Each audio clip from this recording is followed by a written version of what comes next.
ఈ రాష్ట్రంలో ఉన్నటువంటి మహిళలందరికీ ఆనాడు డాక్టర్ వైఎస్ రాజశేఖర రెడ్డి గారు కాంగ్రెస్ ప్రభుత్వంలో పావలా వడ్డీ అనేటువంటి మొదటి కార్యక్రమాన్ని వడ్డీ లేని రుణాలుగా మార్చినటువంటి ఐకేపీ సంస్థకు సంబంధించిన సమాచారం కూడా మీ అందరికీ తెలిసిందే. 10 ఏళ్లు అది పూర్తిగా మర్చిపోతే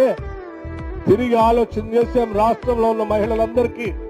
ఆర్థికంగా నిలదొక్కునేటట్టు చేయాల్సిన బాధ్యత మనందరిపైన ఉందని ఆలోచన చేసి ఈ రాష్ట్ర వ్యాప్తంగా మహిళల సమస్యలు ఉన్న తర్వాత సంవత్సరానికి 20,000 కోట్ల రూపాయల వడ్డీ లేని రుణాల్ని మహిళా అకౌంట్ లో వేసి 5 సంవత్సరాల్లో 1,00,000 కోట్ల రూపాయలు వాళ్ళకి అందించగలిగితే వాళ్ళ జీవితాలు ఆర్థికంగా నిలబడతాయన్నటువంటి ఆలోచనతో ఈ రాష్ట్ర ప్రభుత్వం 20,000 కోట్ల రూపాయల సంవత్సరానికి వడ్డీ లేని రుణాలు ఇచ్చే కార్యక్రమాన్ని మొదలు పెడుతూ వడ్డీ మొత్తాన్ని రాష్ట్ర ప్రభుత్వం కడతా